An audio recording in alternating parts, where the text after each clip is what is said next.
Hey there on YouTube, Sal Paolantonio, Brooke, Pryor, Mike, Reiss. We're going to do a little takeaway from the Steelers losing to the Patriots 17-14, and I start with that Steelers losing, Brooke, because they're now 0-5 without T.J. Watt. Why was it so important for them to have Watt on the football field in this game? Well, Sal, they couldn't generate any pressure without Watt. They did not have a single sack, which happened twice last year in Week 3 and Week 14. But interestingly enough, Week 3, they also didn't have T.J. Watt. And so it showed to me that the Steelers team still doesn't know how to get pressure without the reigning NFL Defensive Player of the Year. They had Malik Reed, they had Alex Highsmith that felt like they were just a step away every single time. And Mac Jones wound up, Michael, 21 of 35, 252 yards. And the touchdown pass to Nelson Agholor in the waning moments of the second quarter. I talked to Mac Jones after the game, and he said to me, Sal, we wanted to play football the way it was supposed to be played. I love that, and here's what he meant. They get the ball back, Sal, with 6:33 left in the game, and they jam it right down the Steelers' throats. Patriots need something to build off of. This offense isn't where it needs to be among the AFC elite, but the way they finish the game, they feel like that's a stepping stone. And absolutely, and I was saying on the radio booth, I did the call with Chris Carlin that, you know what, Matt Patricia took a lot of heat, but in the end, he did a really good job, I thought, of really mixing in left outside zone runs, right side zone runs, Stevenson one side, and then Harris to the other. What is your identity, right? They're trying to figure out who they are without Josh McDaniels, the offensive coordinator. To me, maybe it starts with that running game. Let's talk about Mitch Trubisky. What did Mike Tomlin say after the game, Brooke, about the status of Mitch Trubisky in their quarterback situation? You know, so not a whole lot. He said that he'd have to go back and look at the tape, but nobody played well, including Mitch Trubisky. The interesting thing to me is that Mitch was asked, hey, what do you have to do to dial up more deep balls? And he said, well, we have to call concepts to get receivers in those positions.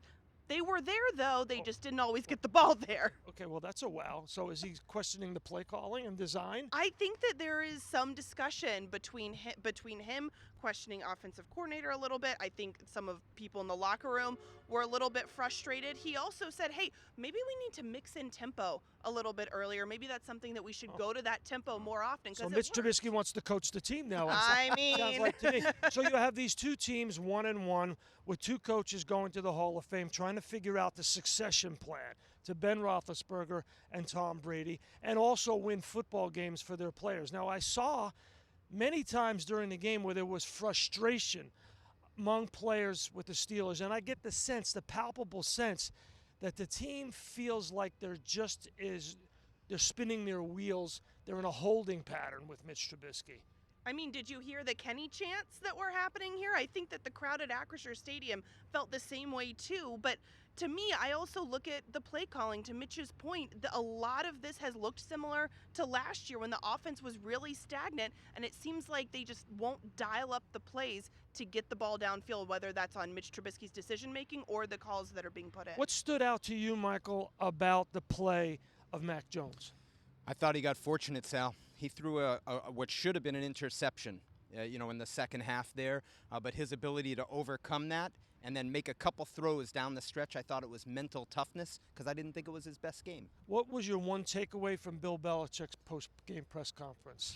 Called Nelson Agholor one of their most consistent players. Wow. And here's why that stood out to me, Sal.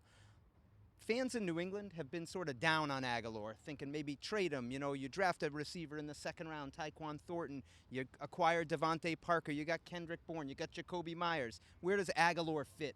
We saw where he fit today. 6 targets, 6 receptions, 110 yards, leading receiver in the game. If you had said that to me before the game, I would have said, no way.